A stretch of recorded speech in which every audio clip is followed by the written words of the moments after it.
Field of 12 After Dark, not Field of Dark, Field of 12 After Dark, brought to you by Field of 12, the college football show where we're talking everything going on in the country with this wild sport. And we got a lot of things to cover, a lot of ground to cover. I'm your host, Michael Felder. We're powered by BetRivers, and you can find us on the Sirius XM app. We're live via YouTube and Twitter. And if you got we got a couple of superstars joining us on Field of 12 After Dark. I'm going to kick it off with you, the coach, our coach, Kevin Sumlin. You know him from A&M, Houston, Arizona. Big things with Field of 12 as an analyst, one of Purdue's finest. Coach, how are you doing? I'm doing great. How you guys doing? We're doing all right. And also joining us, Trevor Knight, former Oklahoma and A&M quarterback, Field of 12 analyst. Trevor, what's up? I'm doing great, Michael. Thanks for asking. I would not be here today if it wasn't for my head coach, Coach Kevin Sumlin. It's an absolute honor to be in the presence of greatness. Hey, you don't need all that. We're not playing today. You're not trying to get it. Hey, Coach. You started anyway. So. Coach, put me on the field. Just put me on the field, please. Listen, I'm excited. Listen, getting you guys together, this is going to be really fun. If you want to check out the merch store, make sure you check out fieldof68.shop, and you can find a bunch of merch for the Field of 12 and the Field of 68. If college hoops is a little bit more your thing. I'm going to say this. We got a show that's packed to the gills, and we're going to deliver because we've got an hour to get through it all, but let's get into it. Before we dive deep into everything that we have, because we got to talk about the thrilling finishes from week 4, coaching decisions from week 4, top 10 struggles. We got to talk about coaching carousel and so much more, but let's get to our toast of the night. I'm going to kick it off with Trevor.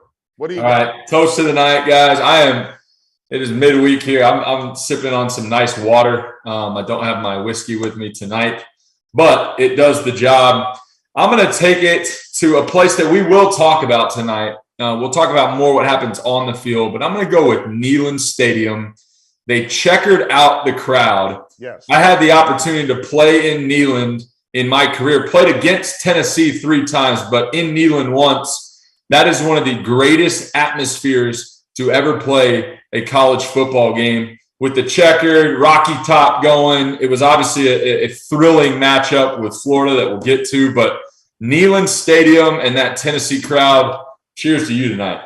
Boom. I dig it. Boom. Mm-hmm. Coach Sumlin, what do you got? Well, I thought I had a couple here because I thought for sure somebody would jump on this, but my toast goes to Lance Leopold, right? Just because, yeah.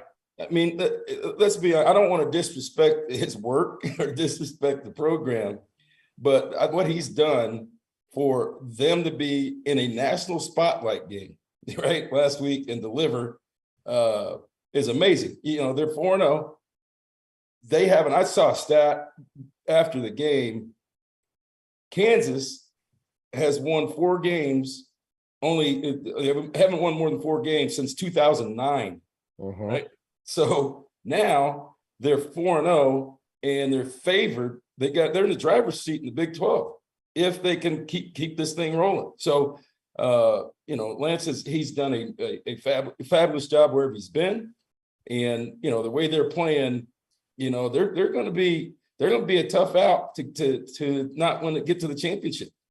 Well, Before we cheers, what does it take as a coach to make sure that your team knows that better than last year isn't good enough? Well, you just have to have, early in a tenure, right? You take over, you change culture, and then you start to recruit your own guys, right? And the guys who have been in that place or wherever that situation is, they become the tough guys. Once they start winning, they start to believe. Right, the new guys you recruit, they're coming there to win anyway. They believe in you. Otherwise, you couldn't tell them to come to this school. It's the guys who are there that hey, we can be better, to get those guys to believe. So he's done that wherever he's been. He's been around the block. Everybody looks at him as where's this guy come from? He's 58 years old, right? So yeah. He's been doing this for a long time. He knows what he's doing. And that product shows up on Saturday. All right. Cheers to that. Cheers. I'm actually going to give mine to Nathaniel Pete, Missouri running back, who had a touchdown in his hands and just couldn't quite grip the ball. And I'm sure that people are everyone's ragging him on social media, and you can't believe that it happens. But I just want that young man to know that accidents happen, and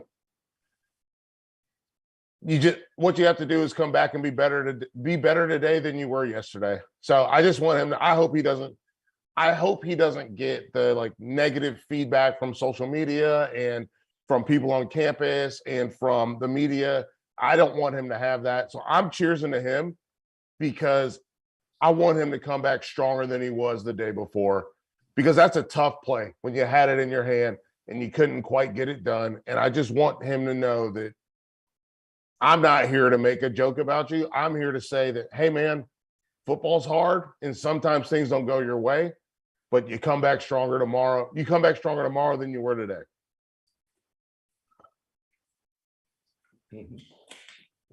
All right, let's get into it. Let's talk Tennessee, Florida. We're going to start with the thrilling finishes from week 4. Tennessee, Florida. Trevor, which team impressed you more, Tennessee or Florida? I got to go with Tennessee. I thought there was really bright spots on both of these ball clubs, but Tennessee at home, obviously you've got the home field advantage, but at home, they found a way to win. This is obviously a big time rivalry game. Yeah.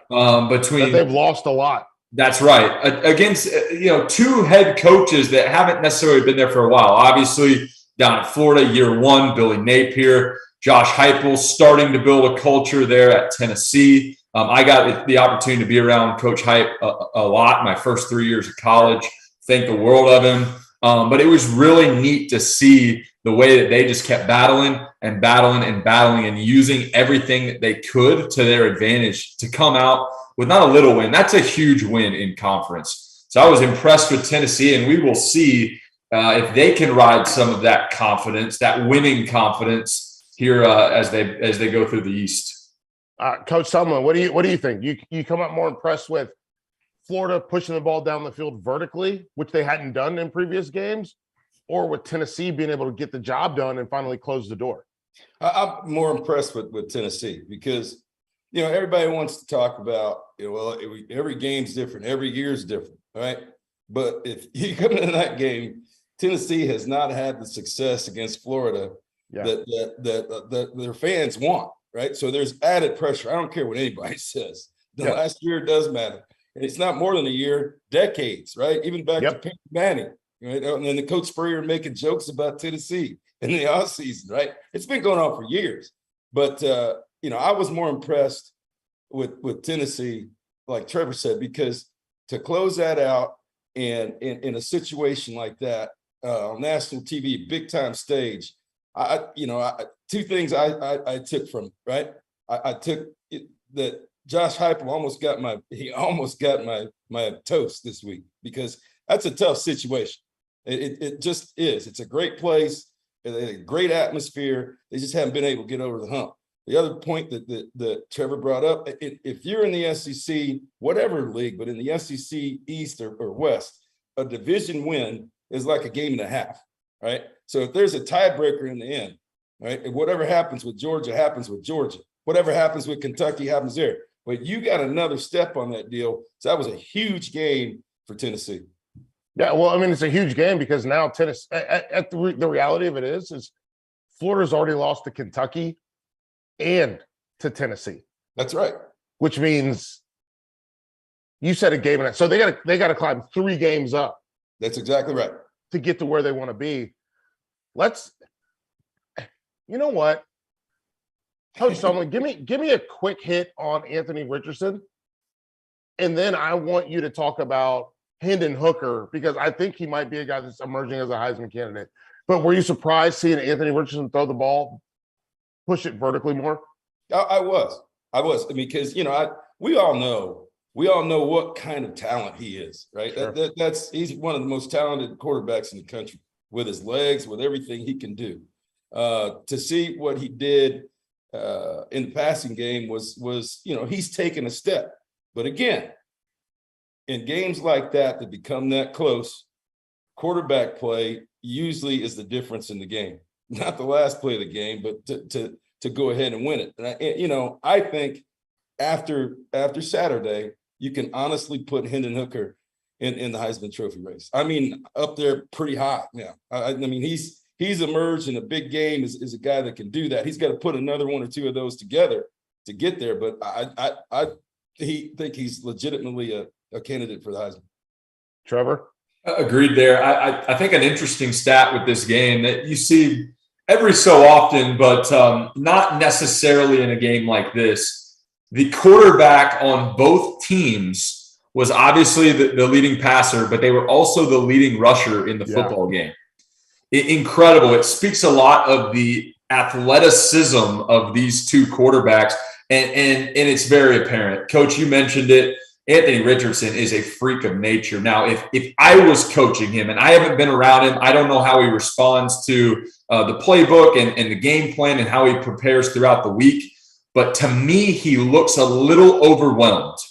I don't know if they're trying to put in too much. He's still technically a younger guy. I would say, man, this guy's got all the tools. Let's dumb it down a little bit. Not a lot. And this isn't a knock on Anthony Richardson. This is just saying, hey, I want you to use your athletic ability 100% and not have to think so much. It looks to me like he's thinking a little bit much out there. And that's why we're seeing a little bit of inconsistent play. Now, Hendon Hooker, Josh Heupel has found a way to make this guy confident, make big plays with his arm, make big plays with his feet. He is a weapon on that offense. And every defense that they go up against to this point, and certainly now throughout the rest of the season, is going to have to circle him through every single practice on how do we stop this guy through the air, on the ground, across the board. All right, so Trevor, I'm going to throw this right back at you. And Coach Sumlin, I want you to get back in as well. I was talking to Clint Sterner and talking to Christian Hackenberg on Saturday, I believe. Monday, Saturday. I can't, the days all get confused. But here's the reality. I was talking to them. They said they love that Tennessee forces you to declare. With those wide splits, they make the defense declare, which they think makes things easier for Hendon Hooker. Florida keeps things tight in and tries to confuse the defense. Napier tries to confuse the defense, but Richardson still has to process what they're doing because are they playing man or are they not playing man? I don't know. Like, what are we doing? Where am I going to put the football? Start with you, Trevor, because going from experience, and then start with you, Coach, going from a game plan standpoint. Are we going declaration or are we going confusion?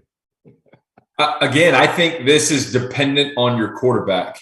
I was a guy that loved to know what the defense was doing prior to the play so I could remember what we studied that week, remember the look, and then go beat it. Right now, don't get me wrong. I could dissect a few things here or there, but I was a much better player when I was free and easy from the mind. It was spread out. They declared, like you said, and I could just go attack that defense. There are quarterbacks out there and really good ones. Hey, let's muddy everything up. Let's confuse them. And I'm just going to find the hole because I've got great eyes. I've got a better understanding of the game of football. I studied harder than you, and that's just the way that my mind works. And so I think as a coach, going back to the coaching side of things, right. You've got to figure out who your signal caller is and how that works. That being said, you're going to be asked as a college football quarterback, and certainly at the next level, to be able to do a little bit of both of those things, sure. Right? Hey, let's spread it out on a couple plays. They're going to show their hand and let's go beat it. But now let's get some motions in. Let's stay in the same personnel and switch up formations. Let's do some things that confuse them. And I'm going to ask of you to read this out and find the open hole. So, I was more of the, hey, show your hand guy, but it's got to be a little bit of both. Coach. Yeah, there's no two guys alike, right? Every year and every week, people want to compare quarterbacks. Well, systems are different. And then I think to Trevor's point, as a coach, you're trying to find the best matchup for your quarterback, the best offense to give him the best chance to be successful. Because if he's successful, the team's successful. So, yes, I don't know. It just looks to me, and I agree with you. It just looks to me like Anthony Richardson, and that was the knock last year, right? Is he getting any better? Well, it's hard because he's got a new coach, right? So, right. You've got different systems. He's still young in that process, and I think that shows. The other, you go back and hype is that they were number 7 in the country. Tennessee was last year in offense, on total offense. So, the system there, it works. And I think right now what you see is Hendon Hooker feeling really, really comfortable in that offense in Tennessee. Right. No, I think he's super comfortable as well. And I'll say this, and every time I talk about Tennessee, I will say this. The way that their receivers react to catching a pass, it's not them standing up and going, first down. It's them standing up and going, where's the referee? Here's the ball. I got to go get lined up. These guys they're a part of the machine, and I think they deserve the credit as well. You guys give me one word. Can Tennessee challenge Georgia in the East?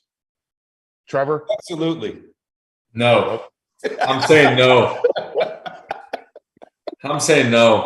Yeah. Tennessee, and here's why. Can I give my reason why, or are we just sticking to one word? No, come on, give it to me. All right. I think that Tennessee is a great ball club. I can't have the confidence in Tennessee going and making a run through this very difficult SEC East schedule because they haven't done it over the last decade. I've always got to play them early on in the year. This is dating back to when I was playing. They were Coach, when we played against them, I think they were number 9 in the country, and then they ended up unranked, right? And it's so on and so forth. They win a few games, they show some bright spots, and then they fall off. So I don't have the confidence in them there. That being said, this year's Tennessee team, the quarterback they have, maybe a little bit more on the bone there, but they've got to go and play Alabama. They host Alabama before they get to Georgia, which is a tough team to have to go play on the west side of your bracket. They play LSU also before that. And they have to play. LSU good? They're not, but they're at LSU. That's a tough place to play. It's hard. They're going to get banged up. And then the other the week before they play Georgia, they've got to play Kentucky. Kentucky, yeah. And so, they're going to – if they're battle-tested and they can get through those, all right, we'll have a different conversation. But they've got a lot to worry about before they get to that Georgia game. And I just think Georgia is on a fast track back to the national championship game. And I know it can be close, but I think they're certainly the top dog in the East. We're going to – Coach, your response, because we're going to talk Georgia in a little bit. I was going to tell him, Trevor, you're right, and that's what I was talking about how big that game was for them. Now, what can they follow it up? And my answer would be, they played them. They were like 9th in the country. They fell apart, but that's why they've gone through 3-4 coaches since then too, right? So, maybe this is the best fit for them because the Tennessee I saw Saturday was one that played with confidence, one that played with no nonsense, right? Composure.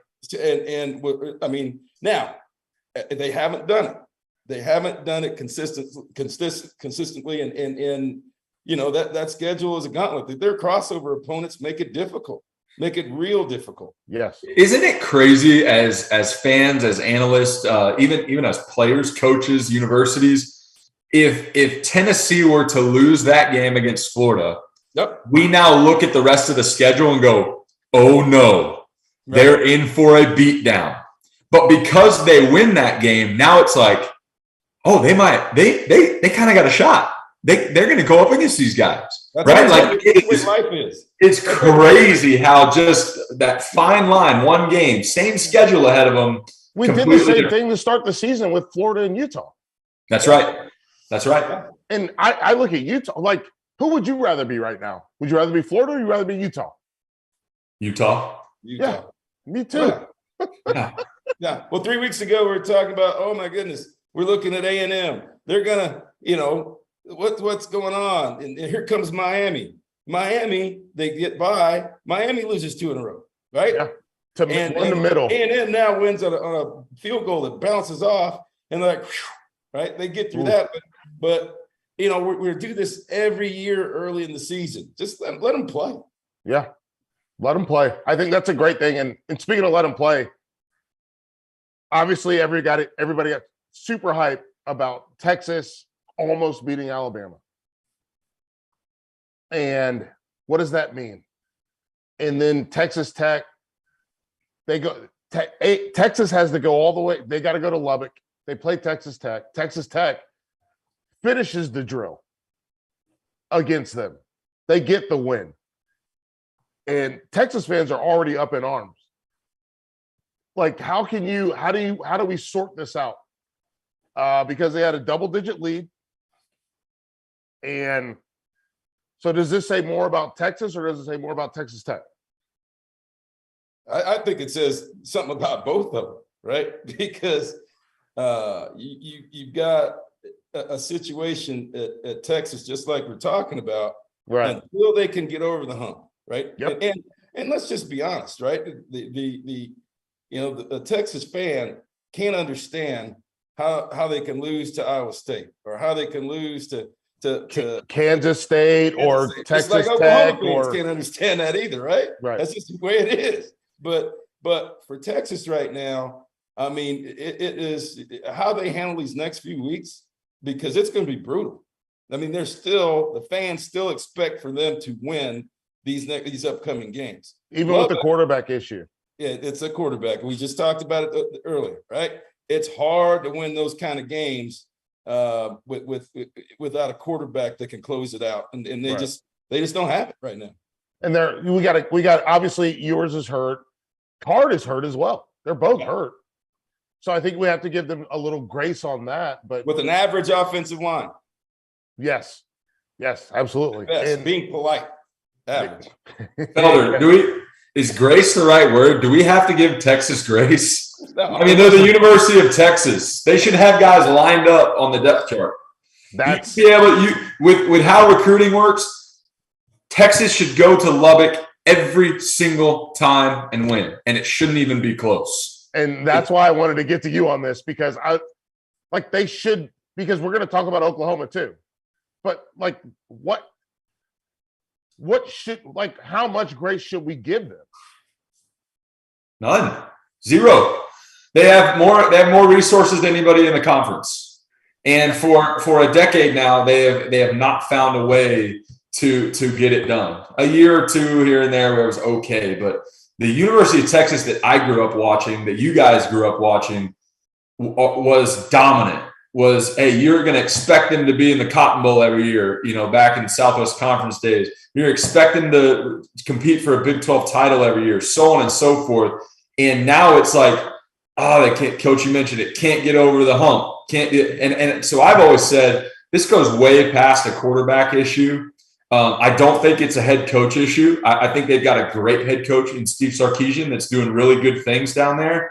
I think it is a systemic university donor athletic department issue. And I'm not pointing the finger at one person saying they're all bad people, but it just hasn't been turned around. And I don't know what it takes to turn it around. Wait. It says the guy who played at both Oklahoma and A&M. Right? Yes, screw those guys. Well,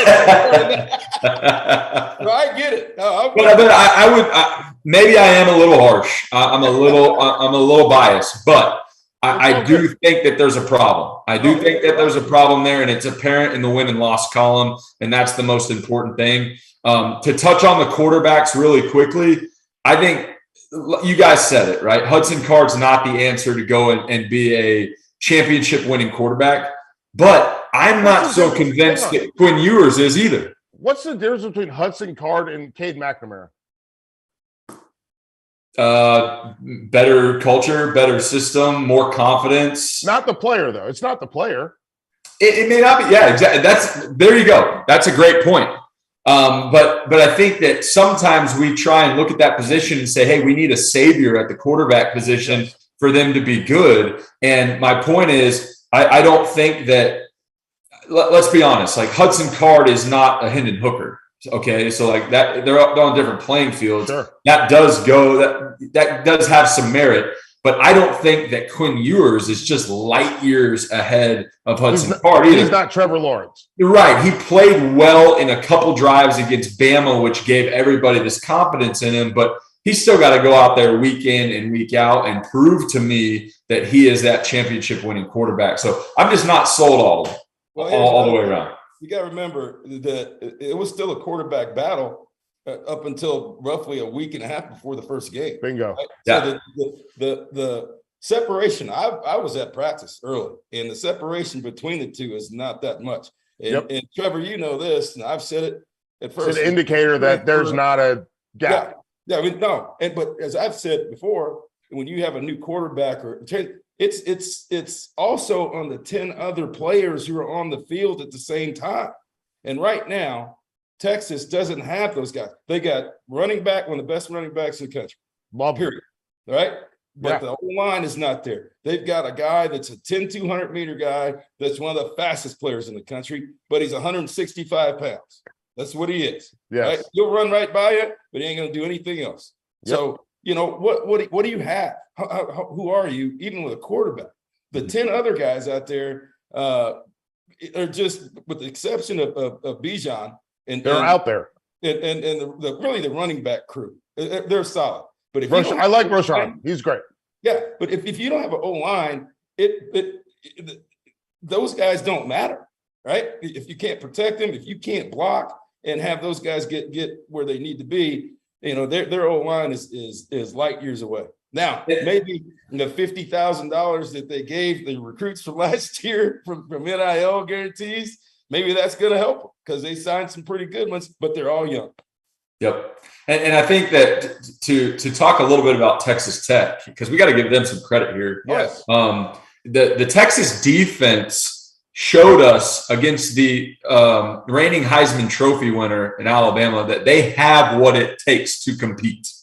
All right. So allowing 37 points to a Texas Tech ball club that is in turmoil right now, in my opinion, is unacceptable. But let's give credit where credit is due. Joey McGuire had a speech in the locker room after this game, and I was ready to run through a brick wall. That guy's a culture driver. That is a guy that will get his players to play for him. They are going to have a marginal amount of success because he is at the helm and for no other reason than that. I thought they battled hard. I thought they played harder than Texas. I thought that they wanted it more. It is a home game, so sometimes that's hard to see, but they just appeared to me as though they had a little bit more in the tank when it came down the stretch. And I get it. Bijan Robinson, maybe one of the greatest players to ever come through Texas, which is saying a lot.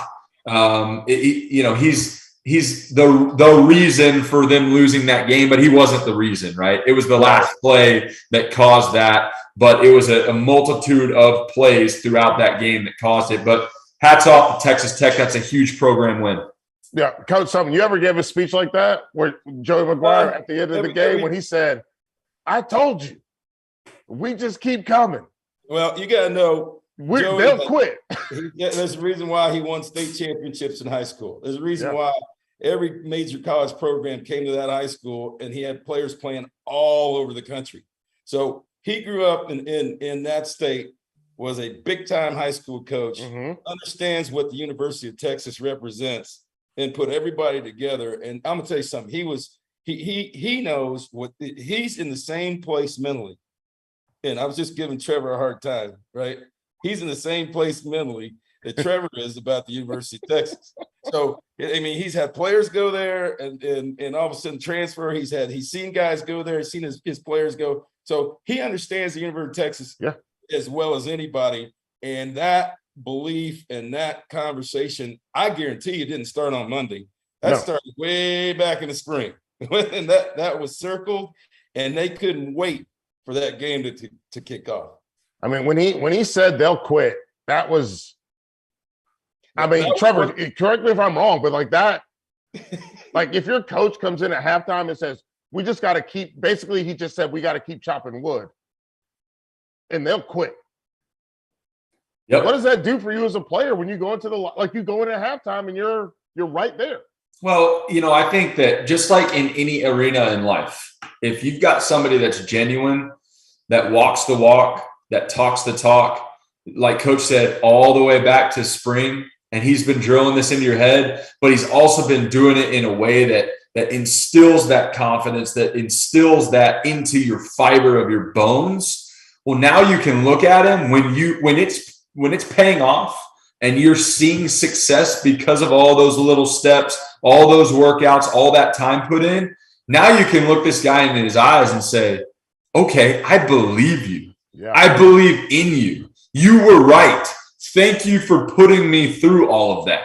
And so that just makes you, like I said, want to run through a brick wall for somebody like that. And Coach mentioned it. He's been doing this a lot longer than since he's been in Lubbock. He's been doing this to young people for a long, long time.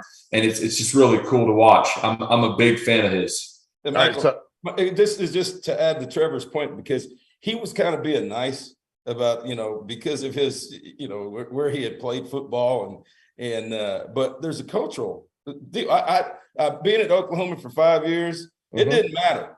It didn't matter what the score was. If Texas scored first, none of that mattered, because the culture in that locker room in Oklahoma, just like last year when they were down, 3 touchdowns, mm-hmm.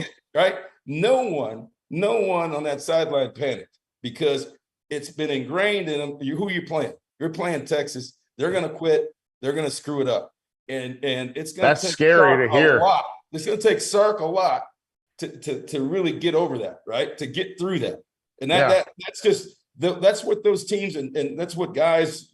That's just the personality right now in the other locker room is that, hey, they're going to screw this thing up, or they're front runners, or they're soft. All that. They got a lot of things they got to fix. That's if you're a Texas fan, that's scary to hear, the idea that, like, oh, we're known, at least in our league, we're known as quitters. Yeah. We're known as guys. Crowd. Yeah, like that's scary. So let's flip it over. Let's go to Oklahoma, a place that you've been, a place that both of you have been. Lost 3 of the last 4 to K-State. Because you know what K-State doesn't have any in them? They ain't got no quit in them. No. So do we still view OU as a playoff contender? Where do we put OU in the Big 12 hierarchy with a Baylor team that had a pretty strong outing? Where are we looking at Oklahoma? I'll start here. I think Oklahoma still has the opportunity to have all their goals checked off. Sure. Ahead of them, right? I mean, there's still an opportunity, but this was a major setback. And I'll say, those dang Wildcats up in Manhattan, the Little Apple, they've got some grit to them, and they've had Oklahoma's number. I played against those guys 5 times. Yeah. Played against them 4 at Oklahoma, and then we played them in our bowl game when I was at A&M. I lost to them 3 of the 5. Ooh. And every team that I was on was more talented than their teams. And we lost to them 3 out of the lost them 3 out of the 5 times I played them. They are a team that comes in. Why? They have a phenomenal culture in Manhattan, dating back to the Snyder days. I think that Chris Kleiman has come in and continued that, which is tough to do. Mm-hmm. And they are a team that says, hey, we may not be as fast as you. We may not be as talented as you. Our city may not be as pretty as yours. Because Manhattan is not a very pretty place to go. But we're going to show up and we're going to run cover 4, and we're going to spin it down to 3 week, and we're going to go a little man blitz on you, and we're going to show our hand. We do it every single game, but we're going to play longer and harder than you will, and I'm going to line up against you. Even if you kick my butt 10 times in a row, I'm going to get back up for time 11, and I'm truly going to believe that I'm going to beat you. And they just keep coming and coming and coming. And that's what a Kansas State Wildcat is nowadays. That is the culture that they've made there. Now, this game specifically, Adrian Martinez may have had the game of his life. Woo. I mean, that kid was all over the place. But give him credit, but you also got to see the other side of it. I think Brent Venables is losing sleep at night being a defensive guy, giving up almost 50% on third down conversions. Yes. Some of which went for touchdowns. Mm-hmm. Letting a guy like this run all over you and not finding a way to stop him, and allowing a team to come to your house and score 41 points and beat you on your own turf, that's tough to swallow. Coach, I want to get to you, but Trevor, I want to go back to this. Just one more thing. What do you think this transition has been like for the defensive players at Oklahoma when you have a guy that is trying to hold you accountable in a major way? Do you think, what's the response do you think has been like? I think the response has probably been positive overall. That being said, some things that we really don't talk about much. You've got a guy in Brent Venables that you just expect, hey, this guy's a defensive mastermind. He's been probably the best defensive coordinator in college football for multiple years in a row. Yeah. He's going to come in and the defense is going to be better. Well, that's not how it works. Think about him personally. He's not coming in and just calling the defense. He is trying to figure out how to be a head coach, how to switch over on the headset from just calling the defensive plays and switching over and listening to the offensive guys talking Chinese and the things that they do, right? Yeah. It is, and managing the game, worried about situations. Coach, you know this better than anybody. You're not just sitting there worried about, your receivers or even your offense. You're worried about it all. And so he can't have as big of an impact, in my opinion, in year one on just that defense. That being said, new system, some guys are going to respond quickly. They're going to pick it up. Other guys aren't. Some of these guys weren't recruited by Brent Venables, so they may not mesh. There are so many different things that I think Oklahoma has working against them with a new defensive coordinator / head coach that we don't talk about enough. And it showed up in this one, unfortunately. Which is, you teed me up straight for coach. Coach, new guy coming in, a team that everybody expects to be top of the world. How do you think he's feeling? Not very good right now. Let's be honest with you. I mean, that's a home game. But remember, okay, to Trevor's point, K-State is one of the few teams, regardless of talent level, that cares less about an OU on the side on the helmet than any other team in the country. Right. This is what it is, right? That's a great way to put it. Yeah. No, I've been a part all the way back to Coach Snyder. So, you go back to that. Remember, where did Bob Stoops coach before that? He was the co-defensive coordinator. Where did Brent Venables play? K-State, right? So the guys in purple and gray don't care.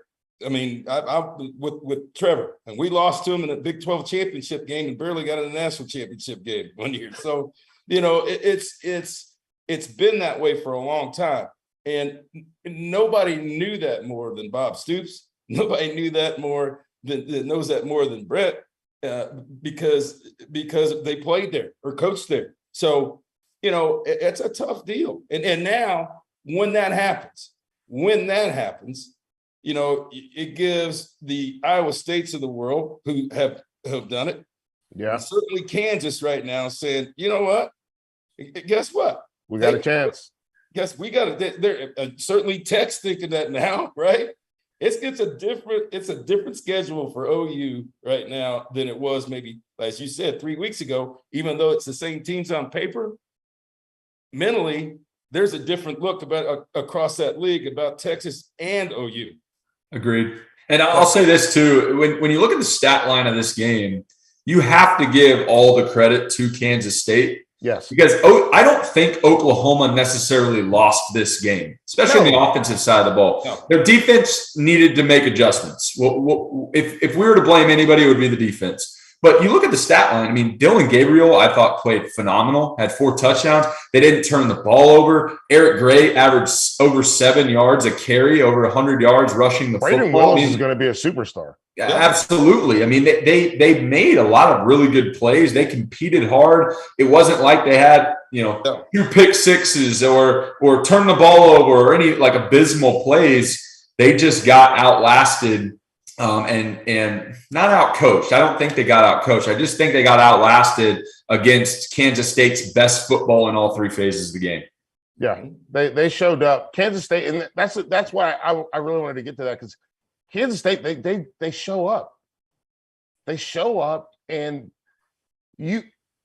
Kansas State, and I think they fit into this realm with a couple other teams, but Kansas State, they don't lose football games. You have to beat them. That's a great point. Yes. And there's a huge difference between this team lost the game and we beat them. And that's a huge difference. So let's go to a team that did two teams. We got two teams here, and then we're going to talk some coaches. But we have two teams here that did win, but they did struggle. And OU is unfortunately the team that took the L.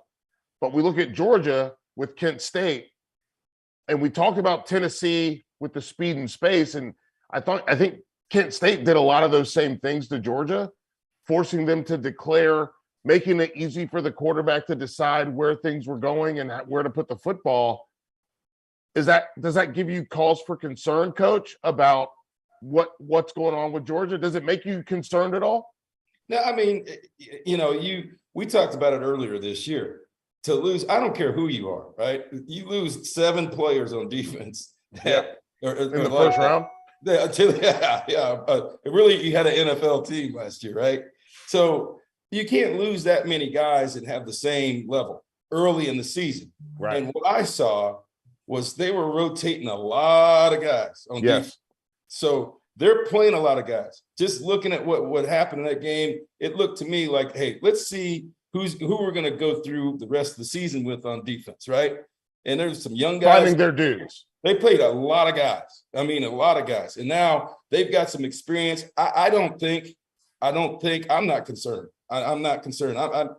Georgia is still one of the top talented teams in the country. They know who they are. They've got a quarterback that can get them there, get them back. I like him.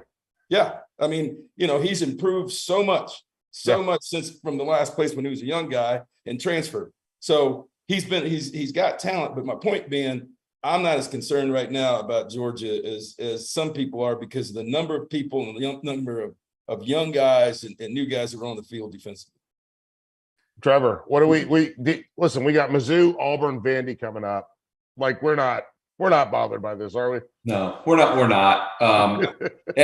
Coach made a great point. Early on in the year, you got a lot of guys that are expected to step up and replace dudes that are playing on Sundays and starting on Sundays, right? And it's going to take some time for them to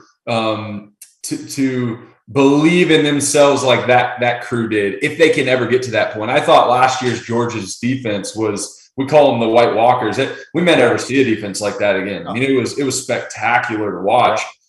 I think through the first couple of games, we've seen that, hey, next man up, these guys are just following in those footsteps. That's creating that culture that we've seen at programs that have won a lot of football games, the Bamas of the world, even Clemson during their run, right? And even still, I'm not concerned. And here's why. Kent State's not a bad football team.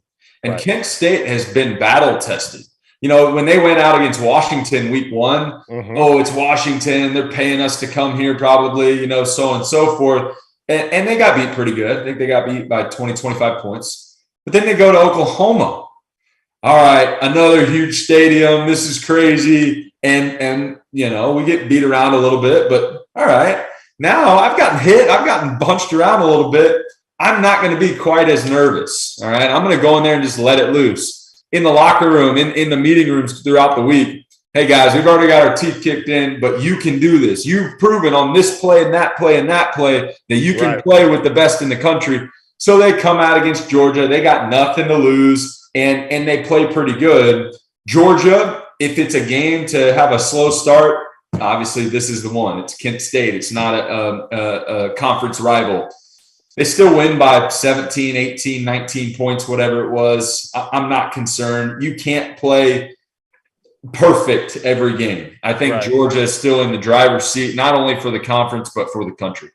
Yeah, I agree with both of you guys. The big thing for me is going to be, it reminds me of a reverse Utah, Florida, where it's a style of play that can give you problems. And then obviously Kentucky and Florida turned into a problem.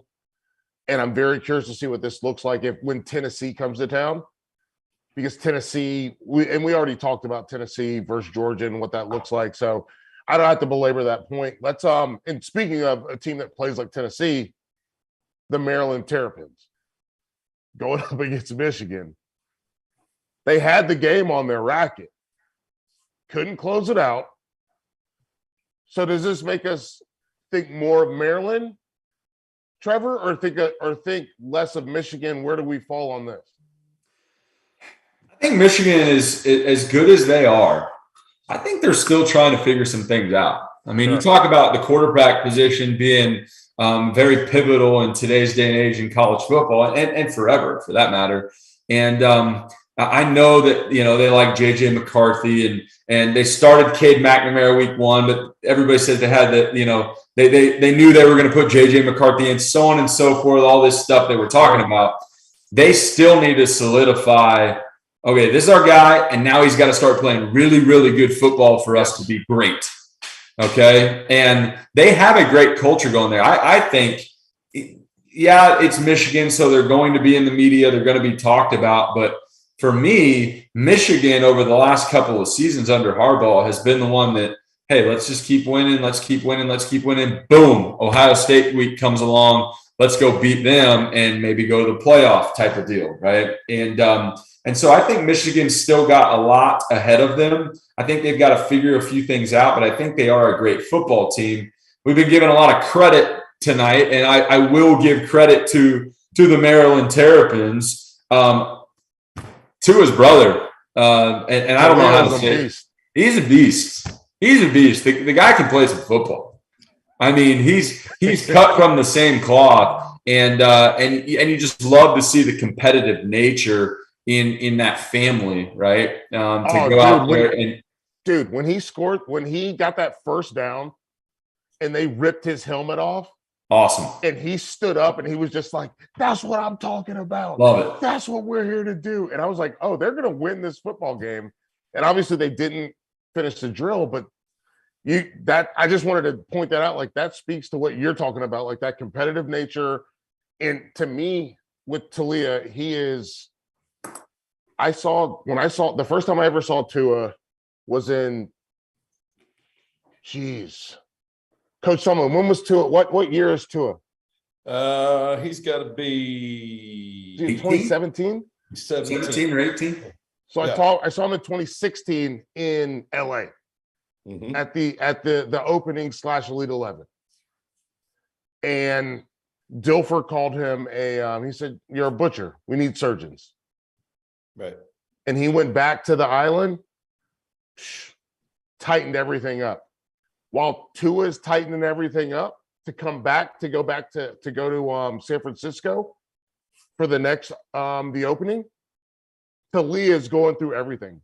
So Talia doesn't have any of the bad habits that Tua had. He doesn't have any of the I'll just be a bulldozer. He doesn't have any of that, which is why he's where he is right now, precise and like just knows what he's doing. And so watching him is really fun because just being around that family is really, I don't know if you guys have been around them, but being around that family is really fun. They're really like, there's a level of care that it's amazing. So I guess I didn't mean to cut you off, Trevor. I want to get the coach though. Like, when you watch that game, what did you think? No, Talia, I was up there. I've been to a Maryland game already this year. Right. Yeah. And he's a guy that I can't say kid anymore as he's playing, but I've known the family too. So he is unbelievably accurate. Yeah, he is an unbelievable competitor, right? And if you ever saw him in person, he's not a very big guy. I mean, no. He just isn't. But when he took off and ran and he's throwing the ball like that, and that team is feeding off his energy. And they're dangerous. I think what you saw there, I think the question was, is there reason to be concerned about Michigan? They're obviously they're the most talented team in the league besides Ohio State, right? But sure. The speed level on that field, there was no differential in speed. Right? Okay, that's a great point. Maryland was fast, right? They let one run get out the gate, but other than that, I mean, there wasn't any, just they're bigger and faster than us. That wasn't the case. So, I think it says more about about Maryland. I think they've got some energy now for the first time. And like we've talked about, can they get over the hump? But in a game like that, what are you going to do this week, right? How are you going to follow it back up? Because there's a lot of energy expended going to the big house and playing. Trevor, how do you follow up an effort like that? I think you get back to the drawing board. I think that when you play well and when you play poorly, it all comes back to what your coaches have told you since you were peewee football. Mm-hmm. Be even keel. It's not about your last play. It's about the next one. One play at a time. One play at a time. If you got knocked down, get back up. It's a 15-round prize fight. If you got beat for 14 rounds, you can still knock him out. I mean, all those little punchlines, right? It's true. How are you going to prepare mentally coming off a big performance or a poor performance to get you ready for that next week is incredible. Some people, when they walk in that facility on Monday, they're ready to rock. It's behind them. They've already started preparing for the next week. Don't care about that. Goals, everything's still out in front of us. Others, they come in dragging a little bit. They need a little kick in the backside to get going because they're still, oh, my girlfriend thought I played bad. They're mean to me on Twitter. Or, hey, they love me on Twitter because I played so good. I'm going to kick my feet up. This is dangerous. I mean, it's you got to figure out a way to be even keel. Boom. That Kansas State mentality. Don't matter about the logos next. Let's just go get after it. Listen, I saw your face light up with the whole, my girlfriend thought I played well. Yeah, that could be more dangerous than people just ripping you on Twitter. Right? Yes, it could. How good you are, right? Yeah, no, I get it. So we're gonna wrap it up with coaches, and I'm excited that we have you on here, Coach Sumlin, because this is interesting. And listen, you can be as cagey as you want to be, but Coach Collins obviously has been let go at Georgia Tech. Yeah. Herm Edwards let go at Arizona State. We got 6 minutes, 7 minutes to go. First off, we got Nebraska, Georgia Tech, Arizona State. I'll start with you, Trevor, but then I want to get Coach's answer. If you got to take if you're taking one of these three jobs, which one are you taking? If I'm taking one of these three jobs today, I'm taking Arizona State, and I don't even think it's close. Okay. And here's why, and I'll be short on this. Georgia Tech, tough place. It doesn't make sense. It's a great city. Yeah. It's a great state, Georgia, right? Mm-hmm. Atlanta, Georgia. I mean, that should be an easy place to entertain your recruits. It is a very academic school. I get that. That's tough. That puts up some walls.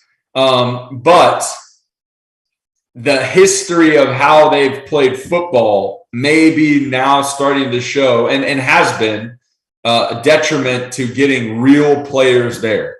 And you talk about the triple option and how it throws defenses for a loop and so on and so forth. But I think for the longest time, as they were running the triple option, they're now trying to overcome that type of recruiting, right? And so wouldn't want to go there. Nebraska, big time fan base, big time atmosphere, Midwest, great conference. It checks all the boxes, but I think it's an uphill battle right now. I think it's a place that is going to be difficult to turn things around. I still think, and I've been saying this for a decade now, or whenever they fired Bo Pelini, however long ago that was, they should have never fired Bo Pelini. The guy's winning you 9+ games every single year. It doesn't make sense. I know you get this plateau and you feel stagnant, but that is impressive to do year in and year out. So Nebraska be tough. Arizona State, hey, also very awesome city. Great student body.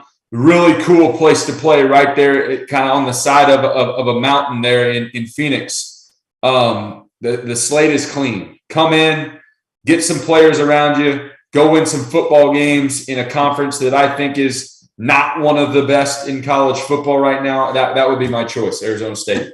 All right, so here's what I'm going to say this. I will say this. I remember when Georgia Tech, when I was at UNC, they had Chan Gailey. which means they also had Calvin Johnson. And then obviously he was able to get a guy like RIP, but like he was able to get Demaryius Thomas. Like those guys were playing there.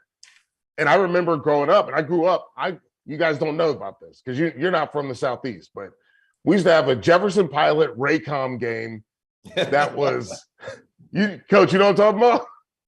I do. We used to have and I used to watch I grew up watching Joe Hamilton, okay? Georgia Tech, you can get dudes if dudes want to come there. And so it's interesting to me, which is why I want to hear what you think about it, Coach, as someone who, you're in the field and you look at these things and you're evaluating them all. Like, what do you give me? You don't have to listen, you can be cagey, but I don't have tell to me be. what you think the deal is with each one of these jobs. We got 3 minutes left in the show. So give me what you think about these jobs. I think, it's as hard as it is to believe now, instead of 10, 15 years ago, I think out of the three, Nebraska is the worst job. I think Nebraska has changed since they went to the Big Ten. And the recruiting base is different. Kids in the South. They're out of Texas. They're out of California. In the South, they don't have, there's nothing, right? So Lincoln, Nebraska, what are you going there for? It's great tradition, but these guys don't know who Dr. Tom Osborne is or anybody from Nebraska, right? They just don't know. So that's the third out of the group. I disagree with Trevor. I think, Arizona State, beautiful place. What's going on there, right? The right guy, you can recruit, you can get guys out there, but and playing in a league. To me, to other coaches who evaluate these jobs, the best jobs in the country,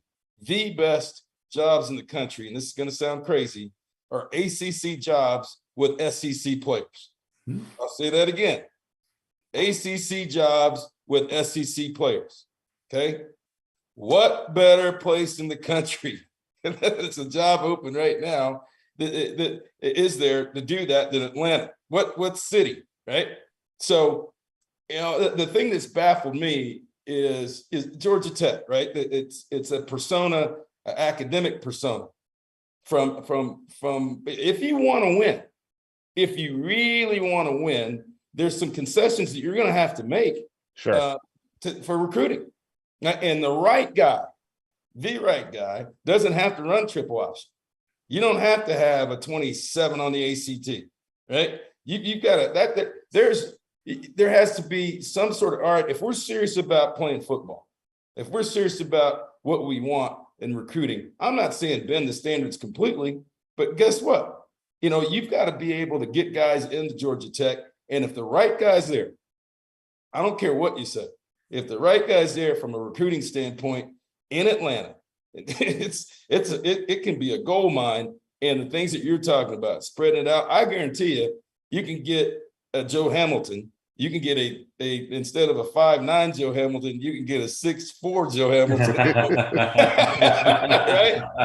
right? Or some of the guys we talked about earlier in the broadcast, because it's and you're playing in a different league.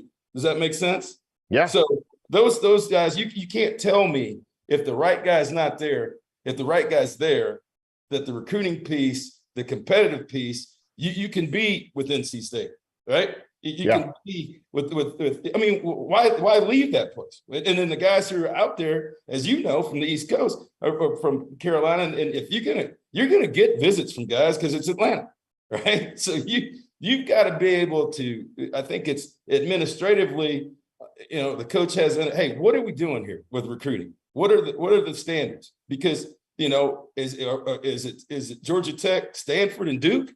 Is that who we are? Not really. Those are private schools, right? So let's not forget about that.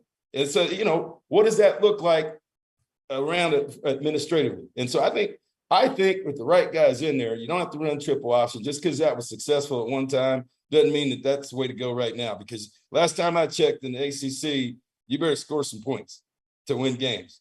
Boom. Coach, I think you hit the nail on the head. Listen, for Trevor Knight, for Coach Kevin Sumlin, I'm Michael Felder. Folks, we're powered by BetRivers. Make sure you check us out on the SiriusXM app. We're out of here. I think that's it. I think we did it. Field of 12 after dark.